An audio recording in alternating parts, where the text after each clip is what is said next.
তো আজকে সবার শুভেচ্ছা।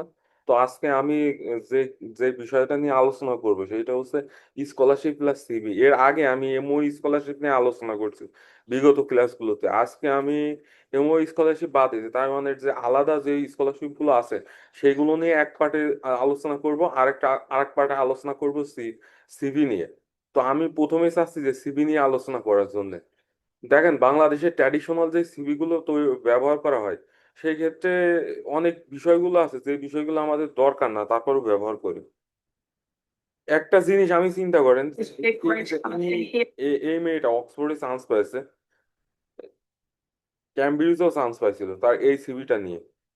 দেখেন বিষয় একবার একটু খেয়াল করেন, সিভিটা কিভাবে লিখেছে, মানে ফরম্যাটটা একটু খেয়াল করবেন শুধু। An active member of আমি LinkedIn. They not খালি দেখায়। kind of had by did you could did with it's about to whole big part of an church to get into FMCW প্রথমে কিন্তু সে তার এই যে বর্তমানে যে পড়াশোনা, এই পড়াশোনাটাই উল্লেখ করছে। এর আগে যে এইচএসসি এসএসসি এইগুলো উল্লেখ করেনি, যেহেতু এগুলো উল্লেখ করলেও হবে, না করলেও হবে, এইটা খুব একটা বড় বিষয় না। বড় বিষয় আর একটা এখানে আছে, দেখেন আপনার লিঙ্কডইন প্রোফাইল আর গিটহাবের যে লিঙ্ক, সেই লিঙ্কটা কিন্তু সেই জায়গায় উপস্থাপন করছে। এই বিষয়টা খেয়াল রাখবেন। তারপরে দেখেন সে রিলিভেন্ট মডিউল গুলো উল্লেখ করছে। তারপরে আস্তে আস্তে দেখি research experience,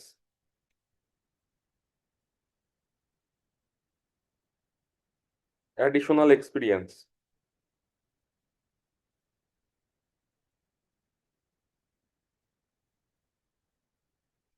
additional course, achievement funding, এর উপরে আবার relevant research skill, additional course, তারপরে মেম্বারশিপ অফ প্রফেশনাল সোসাইটি, মানে অনেকে বিভিন্ন সোসাইটির মেম্বার থাকে।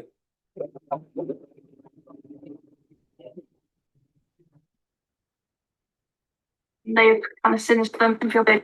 তারপরে কিছু reference Who's could this see those videos? আচ্ছা, এই বিষয়টা সহজে আমি একবারে তুলে ধরার চেষ্টা করলাম। তারপরে দেখি আমি আমার একটা সিভি তৈরি করছি নিজে নিজে।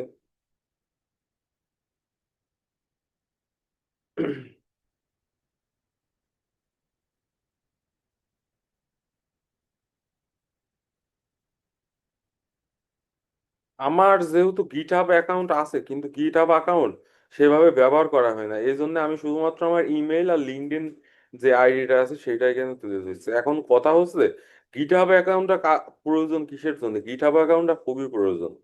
অনেকে আছে গিটহাবে, গিটহাবে তাদের অ্যাকাউন্ট থাকে, যে গিটহাবের অ্যাকাউন্ট খোলার পরে এইখানে আপনাদের যে কোডিং গুলো আছে সেই কোডিং গুলো এখানে আপলোড করা লাগে। দেখা যাচ্ছে সেগুলো আবার পাবলিক ফিগার হিসেবে ব্যবহার করা হয়, মানে অনেকেই কোডিং গুলো দেখতে পারে, যেরকম আমার কিছু আছে গিটহাবে।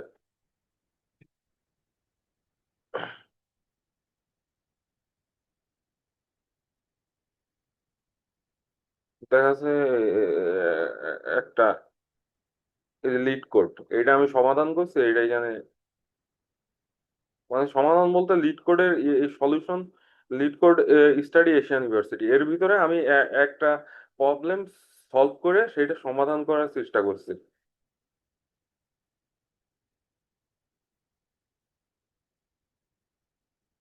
একটা একটা করে এখানে কতগুলো প্রবলেম আছে, 1799। প্রতিটা প্রবলেম আপনি সলভ করবেন এবং সেটা আবার আপলোড করবেন ইয়েতে, আপনার অ্যাকাউন্টে। দেখা যাক, আরো অনেক অনেক কিছু থাকার কথা।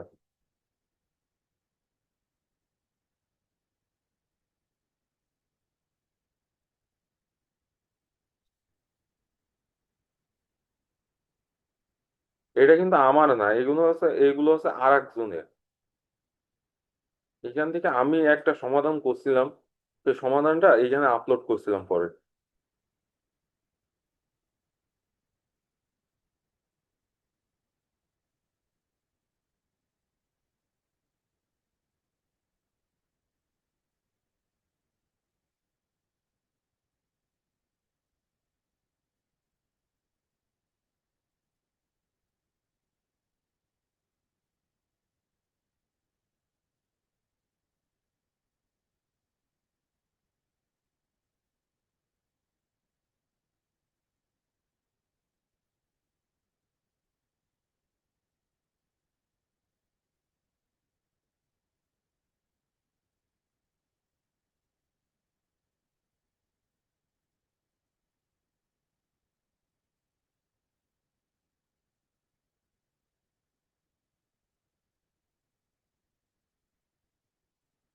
তারপরে দেখা যাচ্ছে আমি একটা জিনিস লিখে দিলাম,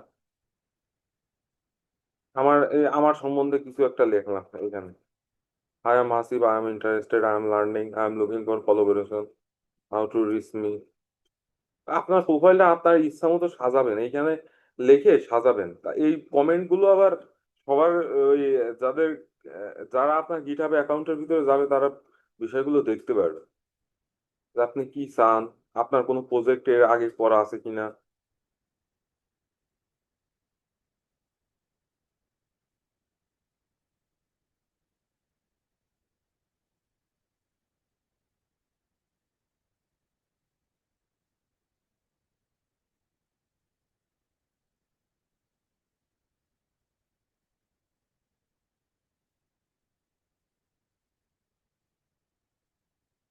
আর একটা ক্ষেত্রে এই বিষয়টা লাগে আমার, সেই বিষয়টা এখন মনে আসতেছে না, তবে আপনারা যখন কোনো রিসার্চ পেপার সাবমিট করবেন, সেই রিসার্চ পেপারে যদি কোনো কোডিং থাকে, সেই ক্ষেত্রে সেগুলো একবার লাগে।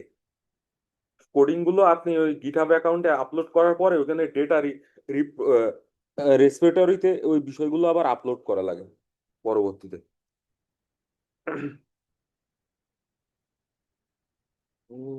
এত ভালো করে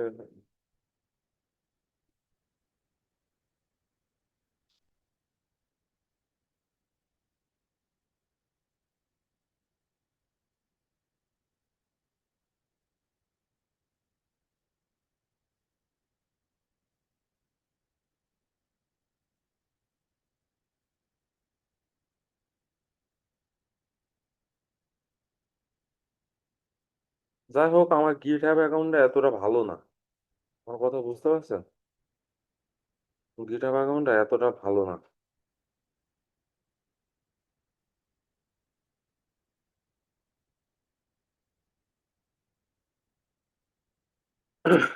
আপনারা আপনাদের গিটহাব অ্যাকাউন্টটা অবশ্যই ভালোভাবে তৈরি করার চেষ্টা করবেন, যাতে করে আপনার সিভিতে লিঙ্ক হিসাবে ওইটা উল্লেখ করতে পারেন। তারপর লিঙ্কডইন প্রোফাইল, আর এইখানে যদি আপনাদের এই ইমেল বাদে আপনাদের যদি কোনো, দেখা যাচ্ছে যে অনেকের একটা ইমেল থাকে, যেরকম ডোমেইন ইমেল থাকে ইউনিভার্সিটির। তা আমার একটা আছে, 131210117।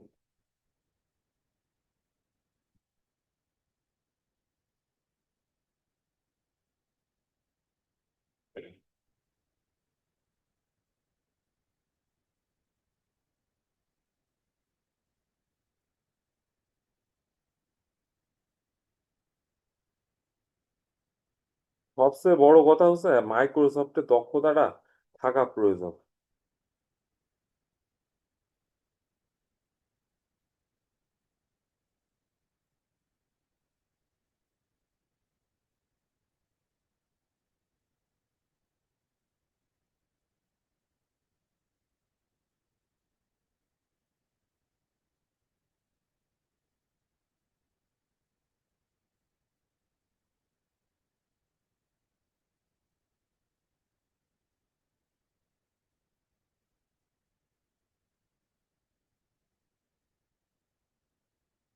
তো দেখেন অ্যালাইনমেন্ট গুলো কিভাবে করবেন সেইগুলো আপনার বিষয়, কারণ এই অ্যালাইনমেন্টের এই বিষয়গুলো যদি আমি নিজে দেখাতে যাই সেক্ষেত্রে অনেক সময় লাগবে। যে আমি কিভাবে তৈরি করলাম, অ্যালাইনমেন্ট করলাম কিভাবে, অনেক সময় লাগবে এই বসে বসে এই একটা অ্যালাইনমেন্টের জন্য। এটাও ঠিক মতো অ্যালাইনমেন্ট হলো না। যাই হোক, টেলিফোন নাম্বারটা যদি আমি এইখানে দিয়ে আরো একটু সুন্দর লাগবে মনে হয়।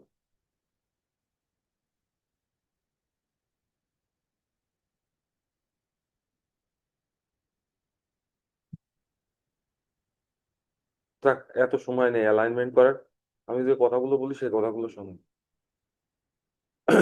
তো দেখবেন যে হচ্ছে সবসময় যাতে আপনাদের ডোমেইন কোনো যদি ইমেল থাকে, সেই ইমেলটা এখানে দেওয়ার চেষ্টা করবেন। দেখা যাচ্ছে ইউনিভার্সিটির ডোমেইন ইমেল থাকলে পরে সেই জিনিসটা সুবিধা হয়, তারা মনে করে যে বিষয়টা অথেন্টিক।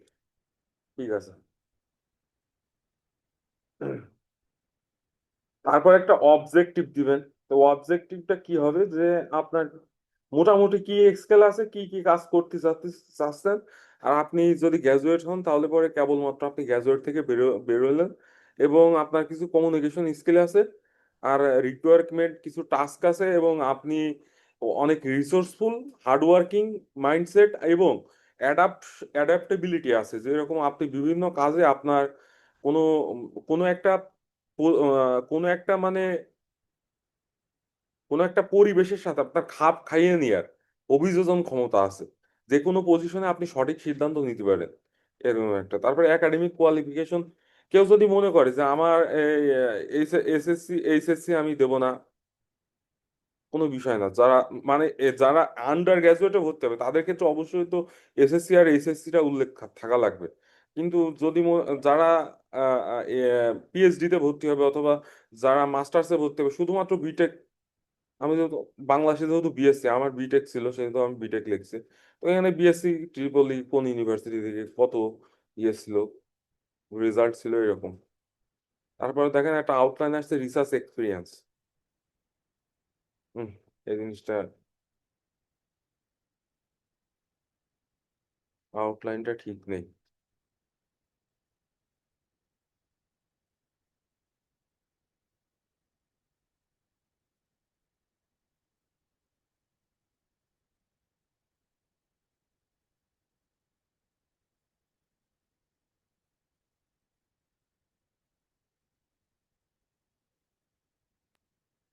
ভাই একটু ইন্টারাপ্ট করছি।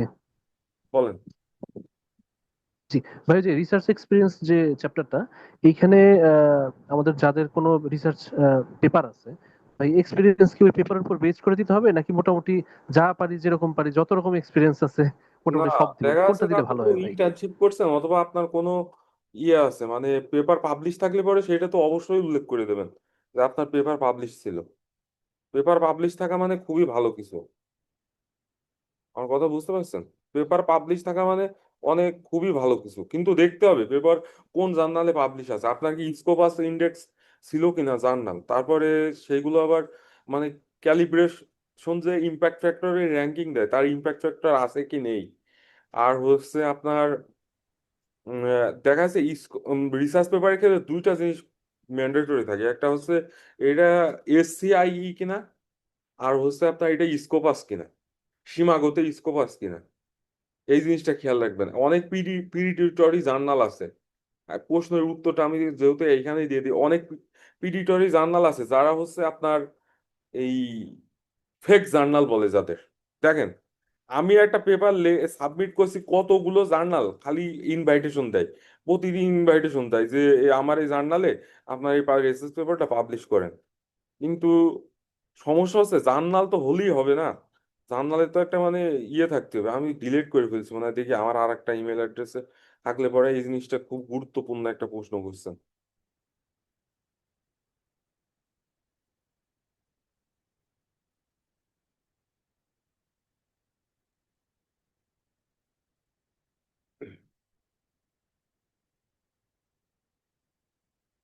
এই যে আজকেও একটা রিকোয়েস্ট দিয়েছে মনে হয়, এ দেখেন এটা কোন ইয়েতে, আমার পেপার ছিল এই, এখন এ বলতিছে যে আমাদের এই অ্যাডভান্স মেশিন লার্নিং আর আর্টিফিশিয়াল ইন্টেলিজেন্স এই জায়গায় আমাদের পেপারটা সাবমিট করার জন্য।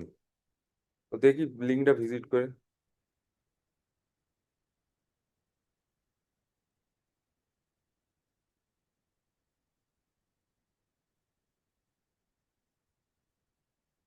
আচ্ছা, দেখেন একটা জার্নালে প্রথমেই দেখেন যে হচ্ছে আপনার এদের কোনো এডিটর প্যানেলে যতগুলো লোক আছে এদের কোনো ইমেইল অ্যাড্রেস নেই। ওয়েবসাইটটা দেখি কিরকম, প্রথমে মনে হবে যে হ্যাঁ সবকিছু তো ঠিকই আছে, হ্যান ত্যান ছাত্র এদের দেখেন, তারপরে দেখেন এদের এখানে যে ইয়ে মানে ক্রস রেফারেন্স এইগুলো, ইন্ডেক্সিং খালি আর ও এডি, এ কি ইন্ডেক্সিং আর ও এডি আবার। আপনারা সবসময় খেয়াল রাখবেন, দেখেন এইটা সীমাগতে আমি প্রথমে যাব, এস আই এম এস জিও, সীমাগতে যাওয়ার পরে এখানে পেপারগুলো সব র্যাঙ্কিং করা আছে। দেখেন এরপরে এই পেপারটার নামে আমি এখানে দেবো, দেখি আসে কি না আসে না।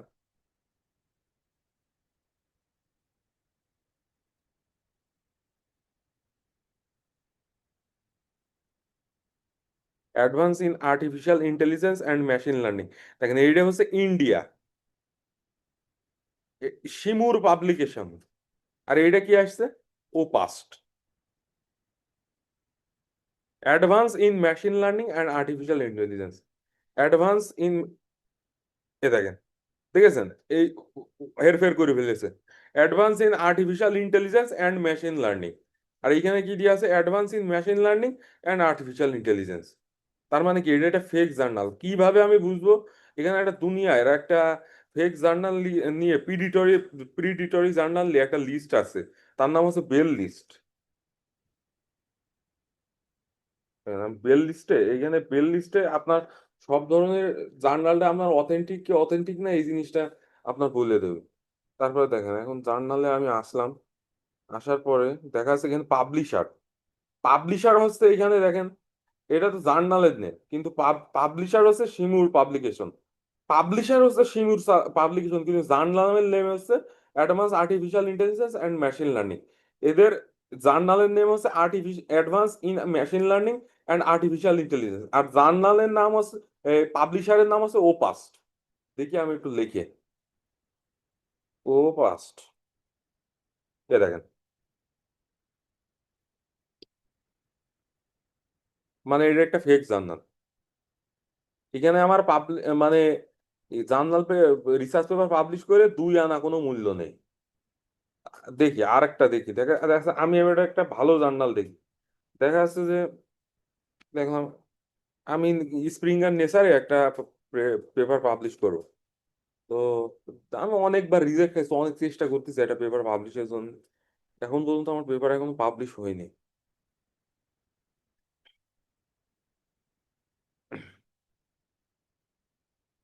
দেখি এবার একটা জিনিস,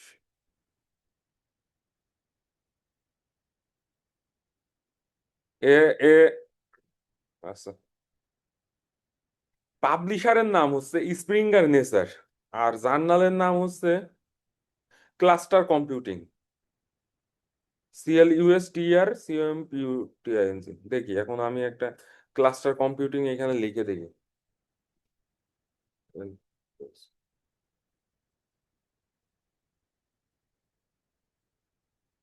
দেখেন প্রথমেই চলে আসছে ক্লাস্টার কম্পিউটিং, নেদারল্যান্ড,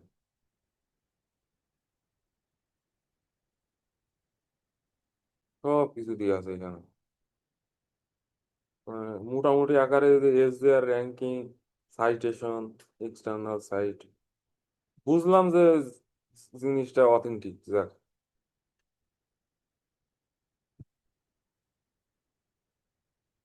এরপরে আমি জিনিসটা একবার আর একবার চেক দেবো হচ্ছে বেল লিস্টে,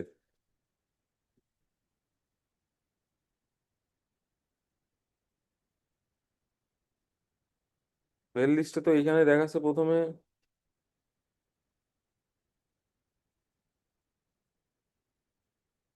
এখানে এবার জার্নাল ক্লাস্টার কম্পিউটিং,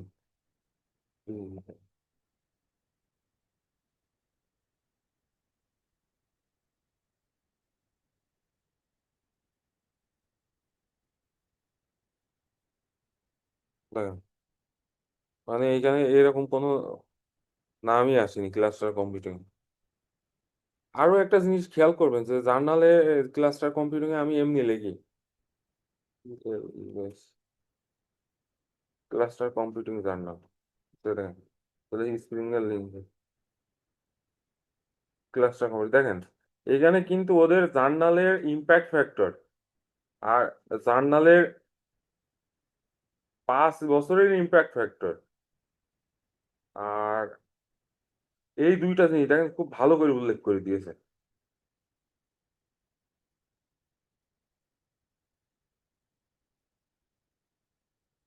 এরপরে আপনি আরেকটা সোজা কাজ করতে পারেন, যেরকম এইটা, এইটা দেখেন এই এই এই জিনিসটা এটা সোজা কপি করলেন, কপি করার পরে এখানে চ্যাট জিপিটিতে গেলেন,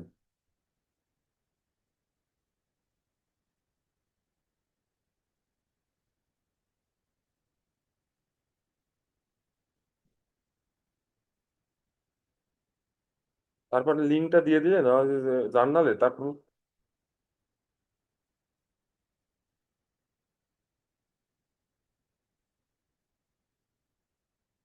উস,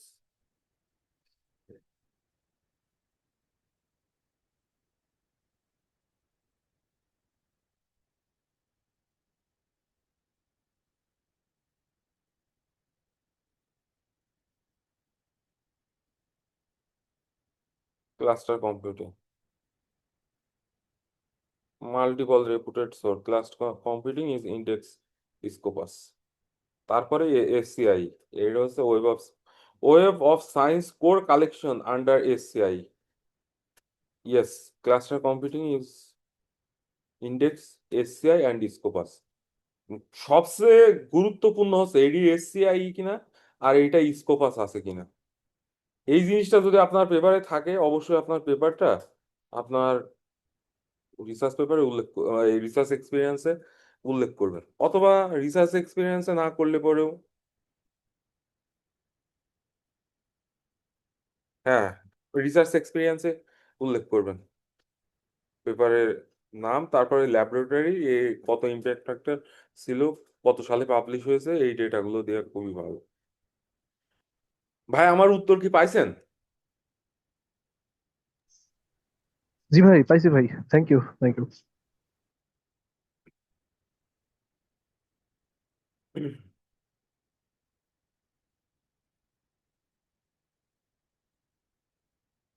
তারপরে দেখেন এইভাবে আপনার প্রথমে রিসার্চ এক্সপিরিয়েন্স, যেরকম আমি একটা ইয়েতে করছিলাম,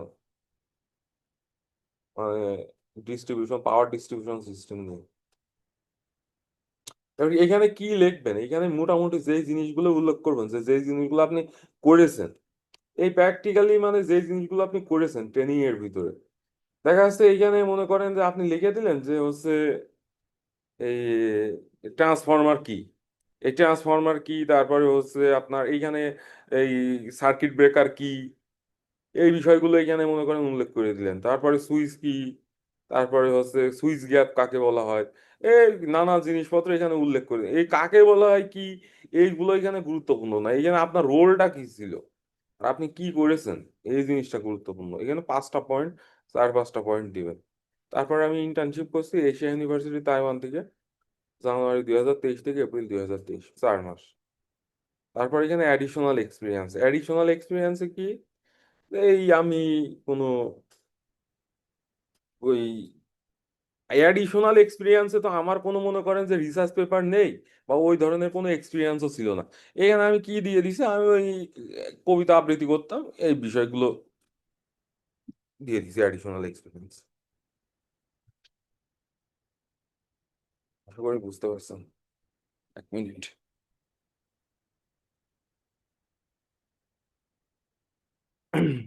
তারপরে দেখা যাচ্ছে যাদের অ্যাডিশনাল এক্সপিরিয়েন্স আছে অনেক ভালো, অনেক কোনো সংস্থার সাথে যুক্ত ছিলেন, এই বিষয়গুলো উল্লেখ করবেন অবশ্যই।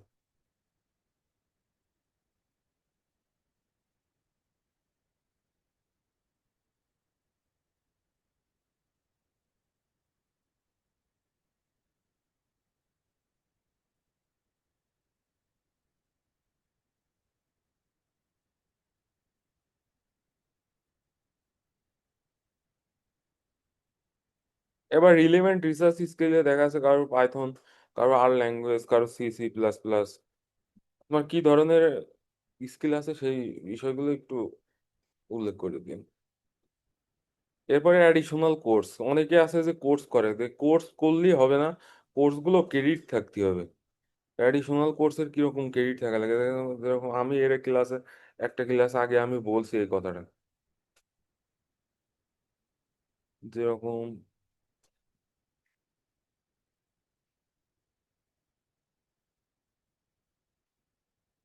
দেখেন, আমি এই কোর্সগুলো করছিলাম এশিয়া ইউনিভার্সিটি থেকে, আমার যখন বাড়তি সময় ছিল তখন, তখন এখানে দেখেন কোর্সের ক্রেডিট কিন্তু উল্লেখ করা আছে, দেখেছেন? ক্রেডিট হচ্ছে 3, এইটার ক্রেডিট হচ্ছে 3,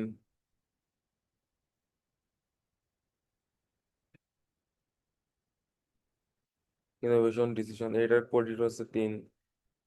তো যাই হোক, আপনাদের ক্রেডিট গুলো উল্লেখ করা, ক্রেডিট যেগুলো উল্লেখ করা আছে সেই কোর্সগুলো করবে। অনেকে আছে কোর্সেরা থেকে কোর্স করে ওইখানে উল্লেখ করে দেয় যে আমার অ্যাডিশনাল কোর্স এইগুলো। কোর্সগুলো তখনই ভ্যালু থাকবে যদি কোর্সগুলোর ক্রেডিট থাকে।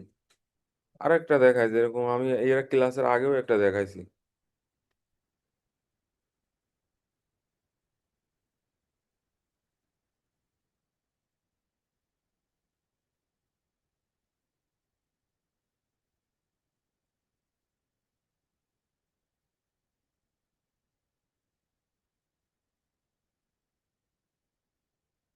দেখেন, এইটা হচ্ছে একটা সার্টিফিকেট। আমি কোর্স কমপ্লিট করছিলাম অনেক আগে 5G টেকনোলজির উপরে। তো দেখেন এইখানে একটা ফরম্যাট, কিন্তু এই ফরম্যাটটা অতটা কাজে লাগবে না, কারণ এইখানে ক্রেডিট উল্লেখ করা নেই। আমি ওদের কাছে আবার অ্যাডিশনাল ভাবে রিকোয়েস্ট করছিলাম যে আমার একটা কোর্স দেন যেখানে আমার ক্রেডিট উল্লেখ করা আছে। দেখেন, আমার স্কোর ছিল 61.5%, আর ক্রেডিট হচ্ছে 3।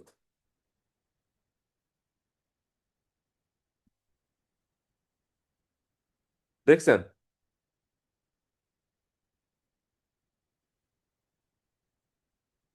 এবার সবাই বলেন কি আমার কথাগুলো কি মোটামুটি বোঝা যায়?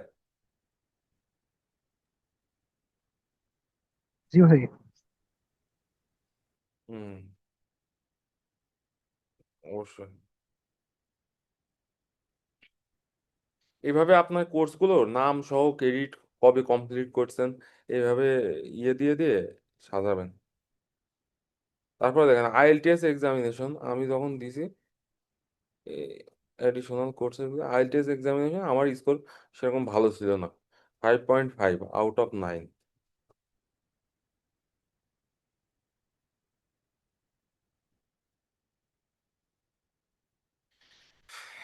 আচ্ছা, এখন আমার একটা কথা বলেন, আপনাদের হচ্ছে ওয়ার্ডে দক্ষতা কিরকম আছে?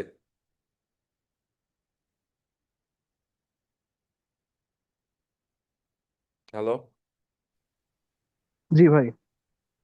আপনাদের ওয়ার্ডের দক্ষতা কিরকম আছে যদি একটু বলতেন। হ্যাঁ ভাই, মোটামুটি কাজ চালানোর মতো। কাজ চালানোর মতো থাকলেই হবে, কারণ বেশি কিছু লাগে না।